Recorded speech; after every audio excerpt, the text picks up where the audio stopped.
Hello, this is my audience.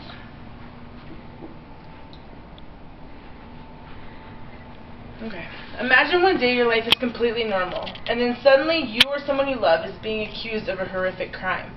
They arrest you, place you on trial, give you the death penalty. Imagine the helpless feeling when no one believes you and your only chance to prove your innocence is completely gone. We all have people we love, and we all have been blamed for something we didn't do, but not to the point where our very lives could be in jeopardy. Since 1973, over 130 people have been exonerated and released from the death row. The average amount of time these individuals spent was around 9 years. No matter what your religion or your beliefs, as you listen to the facts and my opinion on the death penalty, put yourself in the place of the families, and even better, in the place of the wrongly accused. Today I'm going to tell you why the death penalty is morally wrong. As a society, we are continuously encouraging violence by hypocritically trying to solve violence with more violence.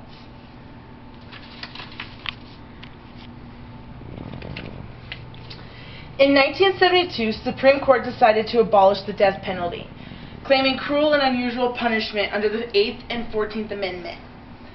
In 1976, Supreme Court then resurrected the death penalty, claiming that new statutes were being put into place. The death penalty is currently used in 33 of the 50 states, including the U.S. government and the U.S. military.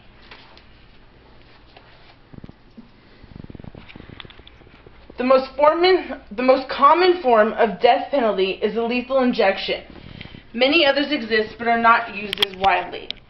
The firing squad, the electric chair, the gas chamber, and hanging are still used till today, but not as widely.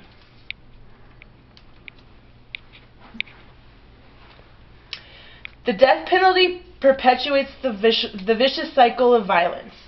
The death penalty teaches us that vengeance is okay. It teaches us the only way to get justice is by lowering ourselves to their level. The death penalty on many occasions has proven to be a product of discrimination against African Americans, the poor, and the mentally ill.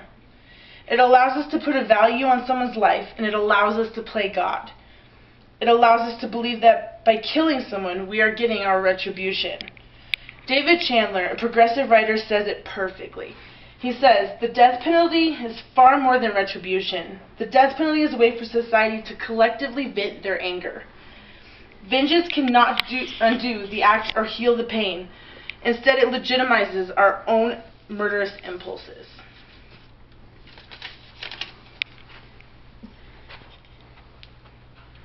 The death penalty doesn't bring our loved ones back, and it doesn't reverse the actions that have already been done.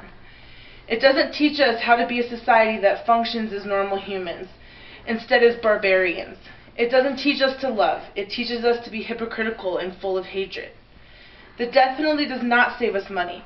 Because of endless appeals, procedures, and legalities that draw out a death penalty conviction, the death penalty can cost 2 to 5 times the amount of money than keeping someone in prison for life.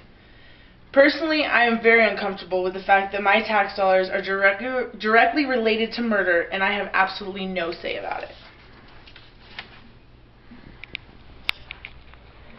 An evil deed cannot be redeemed by an evil deed. If you kill someone because they kill someone, it doesn't reverse the original. It only takes another life. A life we didn't give, so in turn a life that we don't have the right to take. Thou shalt not murder. There is not an unless or a but at the end of this commandment. God gave us the command that He expects us to abide by. John 8:4-7 starts by talking about a woman who committed adultery. The woman claimed that the people claimed that the law of Moses commanded them to stone her. When asked Jesus' opinion, He said to them, "Let any one of you who is without sin be the first to throw the stone at her." Jesus said to her, "Now go and leave your life of sin." If Jesus wouldn't condemn her, then who were these people to? God speaks clearly when directing us on justice and vengeance. Romans 12:19 says, "Do not take revenge, my friends. Leave the room for God's wrath. For it is written, 'It is mine to avenge, I will repay,' says the Lord." It is not our job to seek revenge. It is our job to hand it over to God and let Him completely take charge. When we recite the Lord's Prayer at church or at home, This is exactly what we are agreeing to. Your will will be done on earth as it is in heaven. These are words that we must cling tight to and have faith that God will take care of it. On average per year, there are 20,000 murders, 15,000 arrests for murder, 14,000 of those murder cases are taken to court, 10,000 murder convictions, 3,000 of these convictions are eligible for first-degree murder under aggravated circumstances, 115 death sentences are handed out, and 45 executions. Who decides that these 45 individuals are worthy of death? 10,000 murder convictions and only 45 executions? Are these 45 executions really worth it on our conscience and our reputation as a society? Since 1976, 1,301 people have been executed. 1,127 by lethal injection, 157 by the electric chair, 11 by the gas chamber, 3 by hanging, and 3 by the firing squad.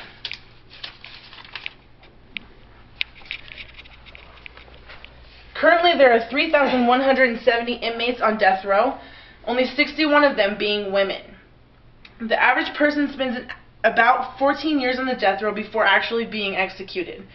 California and Texas being two of the leading states when it comes to sentences and executions. California's death row is larger than the Texas death row, but only because Texas's death row moves so quickly. Studies have shown that the death penalty does not deter crime. States that enforce the death penalty do not have lower homicide rates than states that do enforce the death penalty. Statistics have shown that more crimes happen in following weeks after a publicized execution.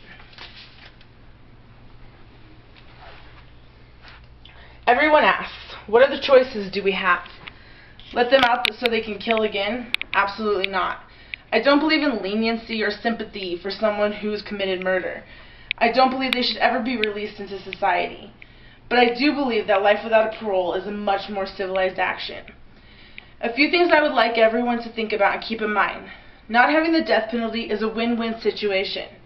For many of these individuals, death would be more desirable than a life in prison.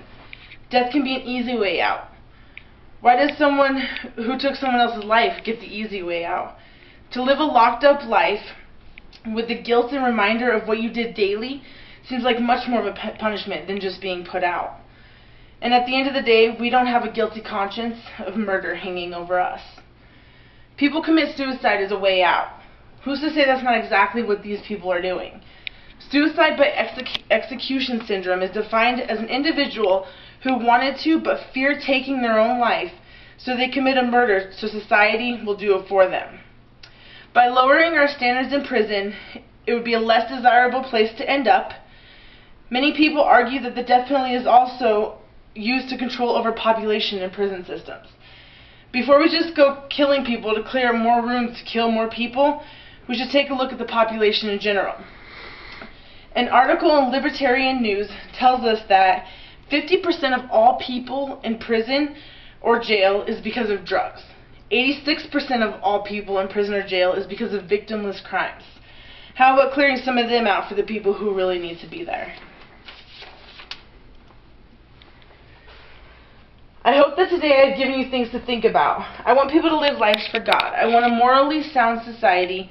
Although those hopes may be high, nothing is impossible. Just because as a society or an individual we feel that someone should be put to death or pay for a crime they committed doesn't mean that it's our responsibility or our job to do it. As a human and as a Christian, I cannot see how someone wouldn't think that a state-sanctioned murder before a crowd of people is wrong. That to me seems to be the definition of cruel and unusual punishment. God gave us the earth to have rule over. He did not give us people to rule over. God gave us life. The least we can do is give him back a dignified society. A quote by J.R.R. Tolkien. Many that live deserve life, and some that die deserve life.